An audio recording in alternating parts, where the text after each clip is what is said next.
بسم آبن والدن منفس قدسن حدا أملاخ أمين فقران نحوتين حتين نهون مغتسلتا نايتي معالتاوي نمبوزلنا مزقبة هايمانوت كاب قصري 150 كساب 155 كنا نببنا أمن كمز آمنكو بفلت إيه أب أملاخ طراح مؤمان قصري 150 እምነት ክበሃል ከሎ ቅድሚ ኩሉ ሰብ ኣብ ኣምላኽ ዘለዎ ውልቃዊ ምጽጋዕ እዩ። ምእንቲ እዚ ድማ ካብኡ ተፈልዩ ክርአ ዘይከኣል ነቲ እግዚኣብሔር ዝገለጾ ምልኣት ሓቂ ብናጻ ድልየት ምቕባሉ እምነት እዩ።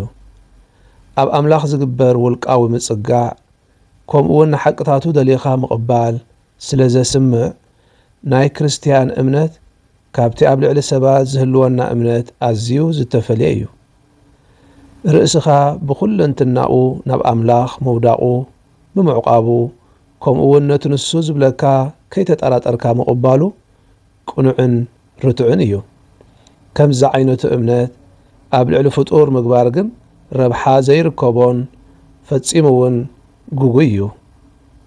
ኣብ ኢየሱስ ክርስቶስ ወልዲ እግዚኣብሔር ምእማን ቁጽሪ 151 ንሓደ ክርስቲያን ኣብ እግዚኣብሔር ምእማን ኣብቲ ንሱ ባዕሉ ዝለኣኾ ፍቑር ወዱ ኣብቲ ኣቦ ዝሰመረሉ ካብ ምእማን ፈሊኻ ዝርአ ኣይኮነን። እግዚኣብሔር ስምዕዎ ኢሉና ኣሎ። ጐይታ ባዕሉ እውን ንተመሃርቱ ኣብ እግዚኣብሔር እመኑ ኣባይ እውን እመኑ ኢልዎም።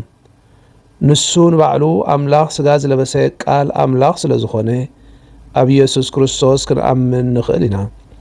ንኣምላኽ ዝረኣዮ ሓደ እኳ የልቦን።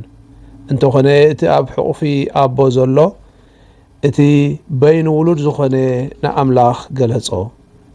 ኢየሱስ ክርስቶስ ነቦ ዝረኣዮ ስለ ዝኾነ ንሱ ንብሕቱ ጥራይ እዩ ዝፈልጦን ንኻልእ ኸፍልጦን ዝኽእል።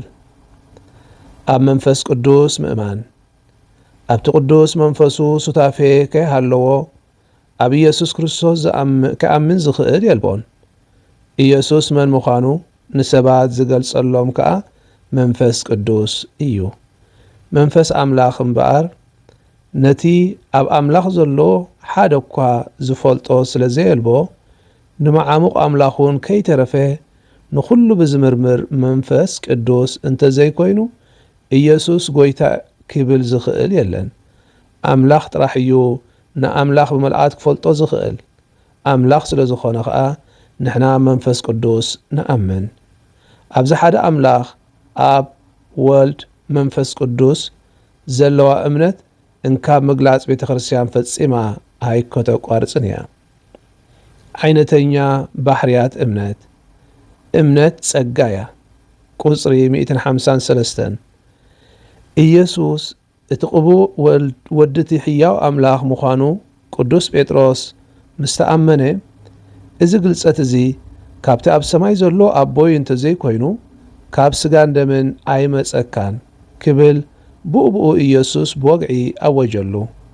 ስለዚ እምነት ናይ ኣምላኽ ህያብ ኮይኑ ንሱ ባዕሉ ዘስርጾ መልዕልተ ባህርያዊ ሓይሊ እዩ። ወዲ ሰብ ነዚ እምነቱ ኣብ ግብሪ ቅድሚ ምውዓሉ ናብኡ ገጹ ንኽንቀሳቐስ ዝሕግዞ ጸጋ ኣምላኽ የድልዮ።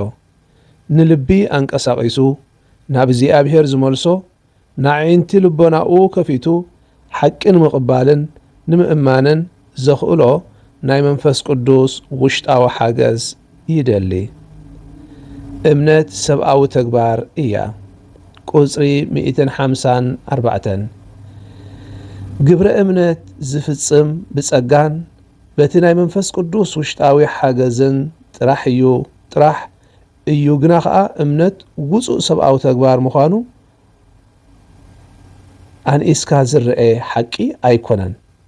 ኣብ እግዚኣብሔር ንእምነትካ ምውዳቕ ነቲ ንሱ ዝገለጹ ሓቅታት ሓንጎፋ ኢልካ ምቕባል ድማ ንናይ ወዲ ሰብ ናጽነት ኮነ ኣእምሮ ዝጻረር ኣይኮነን።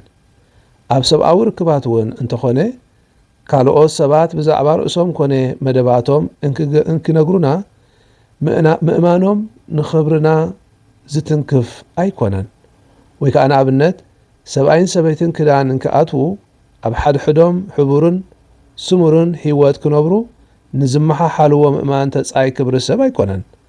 እዚ ከምዚ ካብ ኮነ ብእምነት ተደሪኽና ነቲ ርእሱ ዝገልጽ ኣምላኽ ኣእምሮናን ድሌትናን ክነግዝእ ከለና እሞ ምስኡ ኣብ ውሽጢ ሱታፌ ክንኣቱ ከሎና ንሰብኣዊ ክብርና ዝጻረር ኣይኮነን። ቁጽሪ 155 ኣብ መደብ እምነት ሰብኣዊ ኣእምሮን ድላይን ምስ መለኮታዊ ጸጋ ይተሓባበሩ። ግብረ እምነት ክበሃል ከሎ ብድላይ ተማሪኹ ብጸጋ ኣምላኽ ተደሪኹ ንመለኮታዊ ሓቂ ናይ ዝቕበል ኣእምሮ ስራሕ እዩ። ፍቁራን ኣሕዋተይን ኣሓተይን ሎሚ ዘንበብናዮ ክፍሊ መዝገበ ሃይማኖት ብዛዕባ እምነት ዝዛረብ እምነትና ኣብ ኣብ ወልድ መንፈስ ቅዱስ ዝተሰረተ ምዃኑ ዝገልጸልና እዩ። እምነት ማለት ንገዛእ ርእስኻ ሙሉእ ብምሉእ ንኣምላኽ ኣውፊኻ ሂብካ ምኽኣል እዩ። ንሱ ዝገለጾ ሓቂ ከዓ ብናጽነትካ ብጽቡቕ ፍቓድካ ምቕባል ማለት እዩ። ስለዚ ነቲ ኣምላኽ ዝገልጸልና ሓቂ ተቐቢልካ ምኽኣል እንብሎ እምነትካ ምግላጽ እዩ። እዚ ብሕታዊ ነፍሲ ወከፍና በብግልና ንኣምላኽ ምላሽ እንህበሉ መንገዲ ድማ እዩ። እቲ እምነትና ኣብ ኣምላኽ እግዚኣብሔር ኣቦ፣ እግዚኣብሔር ወልድ፣ እግዚኣብሔር መንፈስ ቅዱስ ዝተሰረተ እዩ።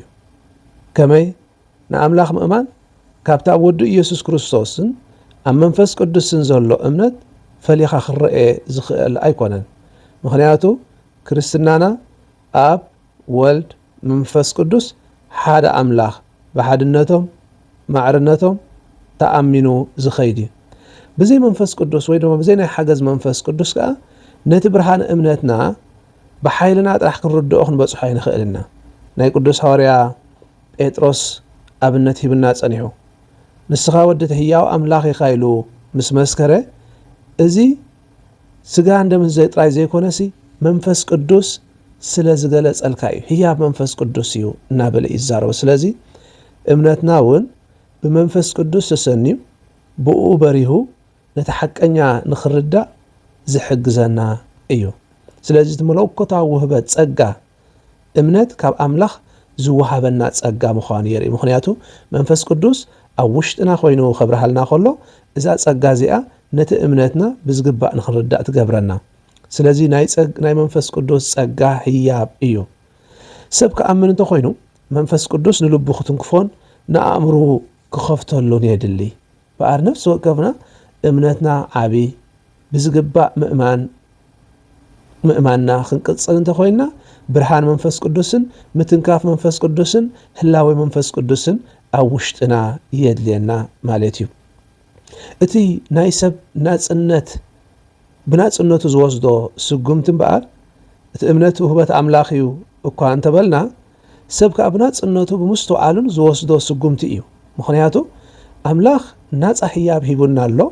ንሕና ደቂ ሰባት ከዓ ናብቲ ናጻ ህያብ ዝኾነ ህያብና ስጉምቲ ክንወስድ ንጽዋዕ ማለት። ስለዚ እቲ ብናጽነትና እንወስዶ ስጉምቲ ምላሽ ንኣምላኽ ይኸውን። ምስ ኣእምሮና ወይ ምስ ናጽነትና ዝጋጩ ከዓ ኣይኮነን። እቲ ናይ እምነት እንታይ ደኣ ንእምሮናን ድሌትናን ምስ ጸጋ ኣምላኽ ኣሕቢሩ ነቲ መለኮታዊ ሓቂ ከም ንቕበል ይገብረና። ስለዚ እቲ ኣብ ውሽጥና ዘሎ ብርሃን መንፈስ ቅዱስ ምስቲ ኣእምሮ ናይ ምሕሳብ ተዋሂቡና ዘሎ ሓይሊ ኣወሃሂድና ነቲ ዝተገልጸ ኣምላኽ ንኽርዳእ ንኽእል ማለት እዩ። ስለዚ እምነት ካብ ኣምላኽ ዝወሃብ ጸጋ እዩ።